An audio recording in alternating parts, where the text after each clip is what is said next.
See, I can't get very many. I don't know what it means. It's science. Oh, okay. This is a lot of science.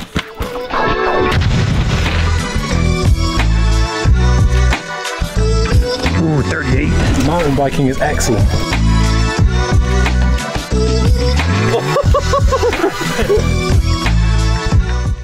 Nukeproof started with the Mega, and now their bite-obsessed naming convention is really getting some momentum. That said, does adding the Giga to its range stretch the bandwidth of what Enduro is just a little bit too far? The Giga isn't an entirely new bike in Nukeproof's lineup. It first launched in 2021, but more recently they added a mixed wheel setup, and so we decided to bring that in and see how it stacks up against the other Crappa bikes we've got for this field test. The Giga 297 is the longest travel bike in Nukeproof's lineup that isn't a downhill bike. It's 180 mil front and 180 mil rear. For people who are looking for a big gravity sled, Nukeproof calls this a PARKDURO bike, which despite being a pretty cringy name, accurately describes the thing as something that's like really meant for gravity-oriented terrain. As mountain bikers, we've built up a tolerance to cringe over many years of strange marketing terms. PARKDURO, however, may well indeed just be the bridge too far. That said, it does offer a question. Is this style of bike genuinely different from a true 160mm Enduro thoroughbred?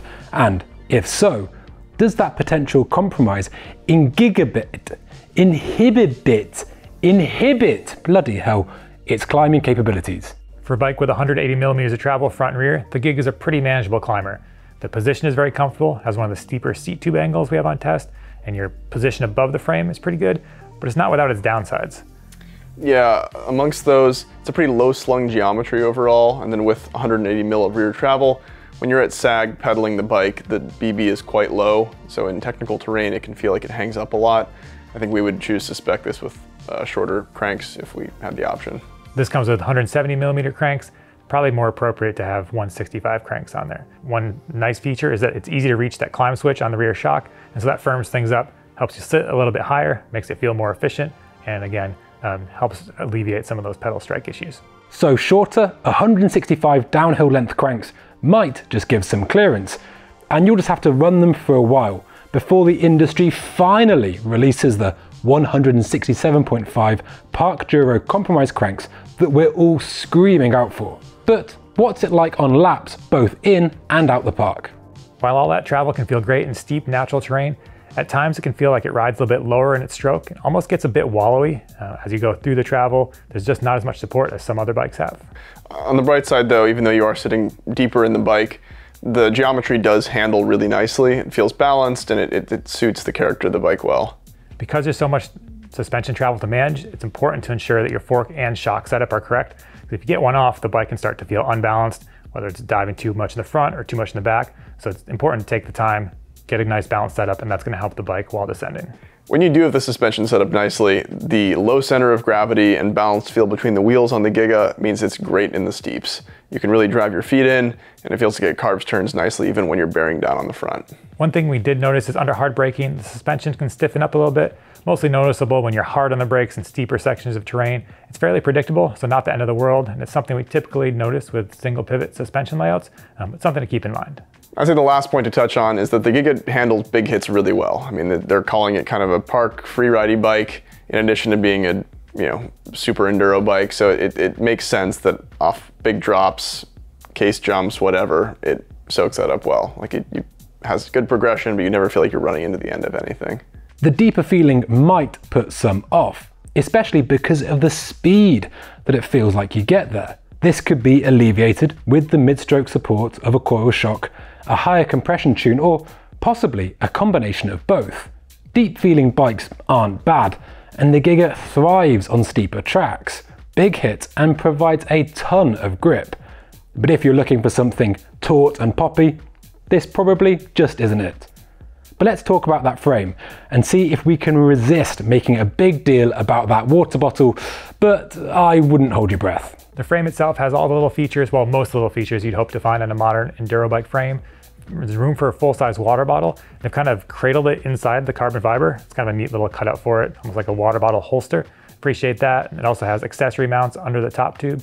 and decent amount of chain slap protection, so those are taken care of. It's not the quietest bike ever. We noticed some cable rattle, even though it has like tube-in-tube routing. Quiet it down, but out of the box, not dead silent.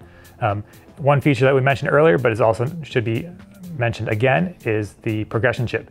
It takes maybe 5 minutes, if that, to adjust the bike's progression. So it's something interesting you could experiment with out on the trail.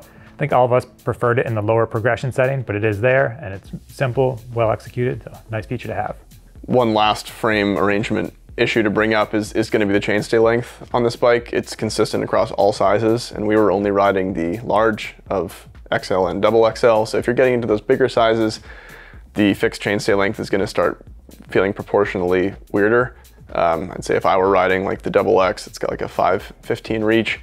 That somewhat stubby chainstay length is going to start feeling a little weird and imbalanced. Speedy setup options that can be changed at the trail side. No fancy tools, just a simple 8mm Allen key. That said, for a bike that is so alive to the nuances of setup, it would be great to see size-specific chainstays throughout the range. So, who's this bike for?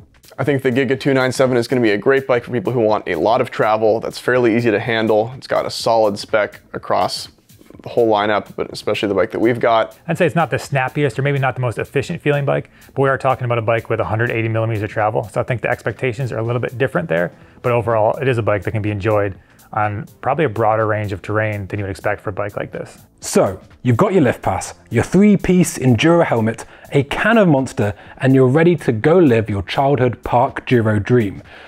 What are the key takeaways before you go stand on a lift line for 3 hours for 2 runs? The Giga is well spec'd for the price. It's got brakes that we all liked, high-end suspension that worked well, good drivetrain, aluminum wheels. There's really nothing you need to change right away. It's also relatively light. We mentioned this has the most travel out of all the bikes in this test, but it's kind of in the middle of the road for the other compared to the other bikes as far as weight goes. So that's a feature worth highlighting. You really want to make sure you have the terrain that warrants a 180 bike.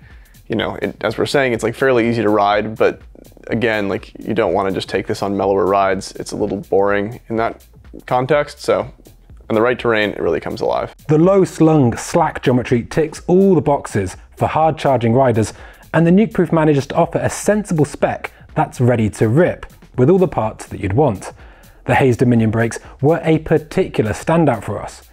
It might not have the most sophisticated suspension, but what it lacks in subtlety, it makes up for in sheer volume, as well as a great end stroke and a happy willingness to track small bumps when you're off the brakes.